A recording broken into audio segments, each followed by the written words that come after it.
ଡାମରା କାଉରେ ଡାମରା କାଉ। ଡାମରା କାଉରେ ଡାମରା କାଉ ଉଚ୍ଚ ପର୍ବତେ ବୋବାଉ ଥାଉ। ଉଚ୍ଚ ପର୍ବତ କୁଞ୍ଚି କୁଞ୍ଚିକା ତହିଁରେ ବସିଛି ତିନି ମଞ୍ଚିକା। ତିନି ତିନି ପଣ 18 ପଣ ରାଇକି ବସେଇ କଉଡ଼ି ଗଣ। କଉଡ଼ି ଗଣାରେ ପାହିଲା ରାତି କାଉ ନେଇଗଲା କଜଳପାତି। କାଉମାନେ ତ ଆମ ଘର ପାଖରେ ରହନ୍ତି। ଡାମରା କାଉ ପୁଣି କିଏ ଯେ ସେ ଉଚ୍ଚ ପର୍ବତରେ ରହେ? ସେ ହେଉଛି କାଉମାନଙ୍କର ରାଜା। କଳା ମଚ ମଚ ଦେହ, ଦେଖିବାକୁ ବହୁତ ସୁନ୍ଦର। ସାଧାରଣ କାଉଠାରୁ ସେ ଆକାରରେ ବଡ଼। ରାଜା ଯେତେବେଳେ ଉଚ୍ଚ ଜାଗାରେ ରହିବ ନା, ଏ କାଉମାନେ ତାକୁ ଖାଦ୍ୟ ନେଇ ସବୁଦିନେ ଦିଅନ୍ତି। କିନ୍ତୁ ସାଧାରଣ କାଉ ପରି ତାର ବି ଘର ନାହିଁ। ଗଛ ଡାଳରେ କି ପଥର ଉପରେ ବସିଥାଏ। ଖରା ବର୍ଷା ଶୀତ କି କାକରରେ କି ଦିନ କି ରାତି ଗଛ ଡାଳରେ ବସିଥାଏ। ତହୁଁ ଉଠେ ପ୍ରଶ୍ନ, ସେମାନଙ୍କର ଘର ନାହିଁ କାହିଁକି? ଲୋକ କଥାରେ ଲୁକ୍କାୟିତ ଥାଏ ଏହାର ଚିରାଚରିତ ଉତ୍ତର। ଭଗବାନଙ୍କ ଅଭିଶାପରୁ। ଖାଲି ଅଣ୍ଡା ଦେଲାବେଳେ ସେମାନେ ବସା ବାନ୍ଧନ୍ତି, ଅଣ୍ଡାରେ ଛୁଆ ଫୁଟିବା ପରେ ସେମାନେ ବସା ଭାଙ୍ଗି ଦିଅନ୍ତି। ବହୁତ ବର୍ଷ ବିତିଗଲାଣି। ସୃଷ୍ଟି ଆରମ୍ଭର ସମୟ। ଭଗବାନ ମଣିଷ ଜୀବଜନ୍ତୁ ସବୁ ସୃଷ୍ଟି କଲେ। ରହିବା ପାଇଁ ସେମାନଙ୍କୁ ଏହି ପୃଥିବୀକୁ ଦେଲେ। ହେଲେ ସବୁବେଳେ ରୋଗ ଭୋକ ବଢ଼ି ମରୁଡ଼ି ଲାଗି ରହିଲା। ସେମାନେ ଯେତେ ଚେଷ୍ଟା କଲେ ବି ସୁଖ ପାଇପାରିଲେ ନାହିଁ। ତେଣୁ ସେମାନେ ସ୍ଥିର କଲେ ଭଗବାନଙ୍କୁ ସବୁ କଥା ଜଣାଇବେ। କିନ୍ତୁ ଭଗବାନଙ୍କ ପାଖକୁ ଯିବ କିଏ? ଭଗବାନ ତ ସ୍ୱର୍ଗରେ ରହନ୍ତି। ମଣିଷ ତ ଏତେ ବାଟ ଯାଇପାରିବ ନାହିଁ। ତେଣୁ ବହୁତ ଭାବିଚିନ୍ତି ସେମାନେ ଡାମରା କାଉକୁ ପଠାଇବାକୁ ସ୍ଥିର କରେ। ଡାମରା କାଉକୁ କହିବାରୁ ସେ ବି ରାଜି ହୋଇଗଲା। ମଣିଷମାନେ ବହୁତ ପ୍ରକାରର ସୁଆଦିଆ ଚିଜ ମିଶେଇ ଭଗବାନଙ୍କ ପାଇଁ ପିଠାଟିଏ ତିଆରି କଲେ। ଖଣ୍ଡିଏ ଚିଠି ଲେଖି ସେଥିରେ ନିଜର ଦୁଃଖ କଥା କହି ପ୍ରତିକାରର ବ୍ୟବସ୍ଥା କରିବାକୁ ପ୍ରାର୍ଥନା କଲେ। କାଉକୁ ଭଲ ଭାବରେ ଖୁଆଇ ପିଆଇ ବୁଝାବୁଝି କରି ଭଗବାନଙ୍କ ନିକଟକୁ ପଠାଇଦେଲେ। କାଉ ଉଡ଼ି ଉଡ଼ି ଭଗବାନଙ୍କ ନିକଟରେ ପହଞ୍ଚିଲା। ମୁଣ୍ଡିଆ ମାରି ମଣିଷ ପଠାଇଥିବା ପିଠାଟିକୁ ତାଙ୍କୁ ଦେଲା। ଭଗବାନ ପିଠା ଖାଇ ବହୁତ ଖୁସି ହୋଇଗଲେ। ବେଳ ଦେଖି କାଉ ଚିଠିଟିକୁ ଭଗବାନଙ୍କ ହାତରେ ଦେଲା। ଭଗବାନ ଚିଠିଟି ପଢ଼ିଲେ। ମଣିଷମାନେ ପୃଥିବୀରେ ଏତେ କଷ୍ଟରେ ଅଛନ୍ତି ଜାଣି ତାଙ୍କର ମନ କଷ୍ଟ ହେଲା। ସେ କାଉକୁ କହିଲେ, ମୁଁ ତତେ ଅମୃତ ଦେଉଛି, ତୁ ତାକୁ ନେଇ ମଣିଷମାନଙ୍କୁ ଦେବୁ। ମଣିଷମାନେ ତାକୁ ଖାଇଲେ ଅଜର ଅମର ହୋଇଯିବେ। ସେମାନଙ୍କର ଦୁଃଖ କଷ୍ଟ ଦୂର ହୋଇଯିବ। କିନ୍ତୁ ଗୋଟିଏ କଥା, ତୁ ଅମୃତ ନେଇ ଗଲାବେଳେ ବାଟରେ କେଉଁଠି ଅଟକିବୁ ନାହିଁ। ଯଦି କେଉଁଠି ଅଟକୁ, ତେବେ ଅମୃତର ଗୁଣ ନଷ୍ଟ ହୋଇଯିବ। କାଉ ରାଜି ହେଲା। ଭଗବାନଙ୍କ ପାଖରୁ ଅମୃତ ନେଇ ପୃଥିବୀକୁ ଉଡ଼ି ଉଡ଼ି ଆସିଲା। ବାଟରେ ଭାବିଲା, ମଣିଷ ଏ ଅମୃତ ଖାଇ ସବୁ ଦୁଃଖରୁ ମୁକ୍ତି ପାଇଯିବ। କିନ୍ତୁ ମୁଁ ପାଇବି କ'ଣ? ବୃଥାଟାରେ ସିନା ମୁଁ ଏତେ କଷ୍ଟ କରୁଛି। ମୁଁ କାହିଁକି ଏକୁଟିଆ ଏହାକୁ ନ ଖାଇବି? ମୋର ବି ତ କିଛି କମ୍ ଦୁଃଖ ନାହିଁ। ଅମୃତ ଖାଇଲେ ତ ମୋର ଦୁଃଖ ନିଶ୍ଚୟ ଦୂର ହୋଇଯିବ। ଏହା ଭାବି ସେ ଗୋଟିଏ ଜାଗାରେ ବସି ଅମୃତ ବାହାର କରି ଖାଇଦେଲା। ଖାଇସାରିବା ପରେ ଭାବିଲା, ମଣିଷମାନେ ପଚାରିଲେ ମିଛ କହିଦେବି। କହିବି ଭଗବାନ ପିଠା ଖାଇଲେ ସତ, ହେଲେ ଚିଠି ପଢ଼ି ରାଗିଗଲେ।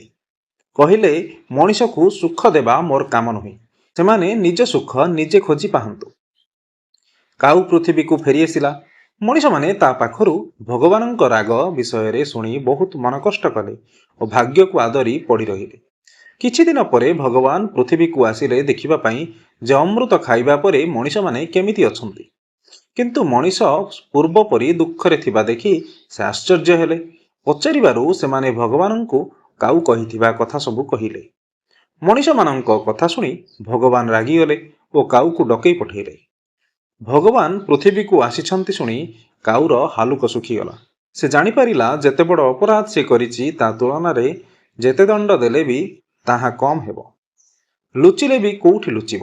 ଭଗବାନଙ୍କୁ କୋଉ କଥା ହେବା ଅଜଣା। ଭାଗ୍ୟ ଖରାପ ପଡ଼ିଲା ଭାବି ସେ ବାରମ୍ବାର ନିଜକୁ ଧିକ୍କାର କଲା। ହେଲେ ଭଗବାନଙ୍କ ଆଦେଶକୁ ମାନି ତାଙ୍କୁ ଭେଟିବାକୁ ଆସିଲା। ଗୋଡ଼ ଦୁଇଟା ତାର ଥରିବାକୁ ଆରମ୍ଭ କଲାଣି। କଷ୍ଟେ ମଷ୍ଟେ ଆସି କାନ ଦିଟାକୁ ଧରି ଭଗବାନଙ୍କ ଗୋଡ଼ ତଳେ ଶୋଇଗଲା। କାଉକୁ ଦେଖି ଭଗବାନଙ୍କର କ୍ରୋଧର ସୀମା ରହିଲାନି। ସେ ଗର୍ଜନ କରି ପଚାରିଲେ, ରେ ବିଶ୍ୱାସଘାତକ କାଉ, ଏମିତି ଅପରାଧ କଲୁ କାହିଁକି? କାଉ ଭୂଇଁରେ ମୁଣ୍ଡ ପିଟି କାନ୍ଦି କାନ୍ଦି କହିଲା, କ୍ଷମା କର ପ୍ରଭୁ, କ୍ଷମା କର। ଲୋଭ ସମ୍ଭାଳି ନ ପାରି ଗୋଟିଏ ଜାଗାରେ ବସି ଏକୁଟିଆ ଅମୃତ ଫଳକୁ ଖାଇଦେଲି। ଆପଣ ତ କହିଥିଲେ ବାଟରେ କୋଉଠି ନ ଅଟକିବା ପାଇଁ। ଅଟକିଲେ ଆପଣଙ୍କ ବର କାମ ଦେବନି। ମୁଁ ବାଟରେ ଅଟକିଲି, ପୁଣି ଏକୁଟିଆ ଅମୃତତକ ଖାଇଦେଲି। ମଣିଷମାନଙ୍କୁ ତ କିଛି କହିବାକୁ ହେବ। ଡର ଭୟରେ ମିଛ କହିଦେଲି ପ୍ରଭୁ। ମୋର ଅପରାଧ କ୍ଷମା କର ପ୍ରଭୁ, ଅପରାଧ କ୍ଷମା କର। ଭଗବାନ କ୍ରୋଧିତ ହୋଇ କହିଲେ, ରେ ମନ୍ଦବୁଦ୍ଧି କାକ, ତୁ କରିଥିବା ଅପରାଧର କ୍ଷମା ନାହିଁ। ବିଶ୍ୱାସ ହେଉଛି ମୋ ସୃଷ୍ଟିର ପ୍ରଧାନ ଉଦ୍ଦେଶ୍ୟ। ତୁ ତୋର ମନ୍ଦ ବୁଦ୍ଧି ଯୋଗୁଁ ମଣିଷର ତଥା ମୋର ବିଶ୍ୱାସ ଭଙ୍ଗ କଲୁ। ତେଣୁ ତୁ କାହାରି ବିଶ୍ୱାସର ପାତ୍ର ହେବୁ କେମିତି? ମୁଁ ଅଭିଶାପ ଦେଉଛି, ତୁ ମଣିଷ ସାଙ୍ଗରେ ବିଶ୍ୱାସଘାତ କରିଥିବାରୁ ଆଜିଠାରୁ ମଣିଷ ସମାଜର ସେବା କରିବୁ। ସେମାନଙ୍କ ଦୁନିଆରୁ ମଇଳା ଖାଇ ଜୀବନ ବଞ୍ଚେଇବୁ। ସେମାନଙ୍କ ବାରି ଅଗଣାରୁ ମଇଳା ସଫା କରିବୁ। ସବୁଦିନେ ସକାଳୁ ଉଠି ସେମାନଙ୍କୁ ନିଦରୁ ଉଠାଇବୁ। ଅମୃତ ଫଳ ଖାଇଛୁ ବୋଲି ତୁ ଭାବୁଛୁ ତତେ ରୋଗବ୍ୟାଧି ହେବ ନାହିଁ? ସତରେ ତୁ ଯେତେ ମଇଳା ଖାଇଲେ ବି ତତେ ରୋଗବ୍ୟାଧି ହେବ ନାହିଁ।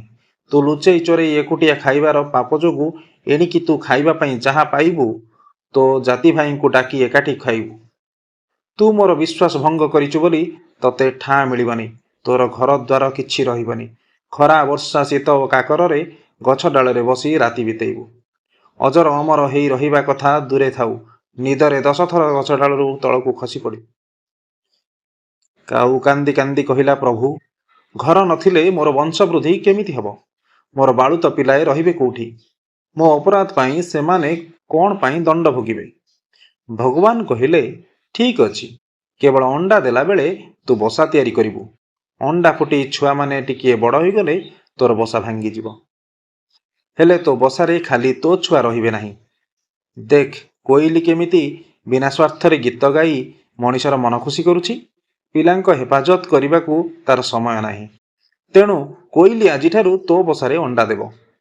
ତୁ ଧାଇମା ଭଳି ତା ପିଲାମାନଙ୍କୁ ବି ବଡ଼ କରିବୁ। କାଉ କହିଲା, ଆପଣଙ୍କ ଆଦେଶ ମୋର ଶିରୋଧାର୍ଯ୍ୟ। ହେଲେ ମଣିଷର ଅଇଁଠା ଖାଇ ତାଙ୍କ ଘର ଅଗଣା ସଫା କରି କରି ଶେଷରେ ତାଙ୍କଠାରୁ ଦୂର ଦୂର ଖିନ୍ ଖିନ୍ ଗାଳି ଶୁଣି ଶୁଣି ଅମର ହୋଇ ବଞ୍ଚିବାରେ କି ଗୌରବ ଅଛି ପ୍ରଭୁ? ମୋ ପ୍ରତି ଦୟା କରନ୍ତୁ। ଭଗବାନ କହିଲେ, ଠିକ୍ ଅଛି, ତୋର ପରମାୟୁ 900 ବର୍ଷ ହେବ। ଏଇ 900 ବର୍ଷ ତୁ ମଣିଷର ସେବା କରି କରି ନାନା ହୀନସ୍ତା ହୋଇ ଶେଷରେ ମୃତ୍ୟୁବରଣ କରିବୁ। ସେଥିପାଇଁ କଥାରେ ଅଛି, 600 ଶାଗୁଣା 900 କାଉ, ମାରିଲେ ମରିବ ବିଲୁଆ ଭାଉ।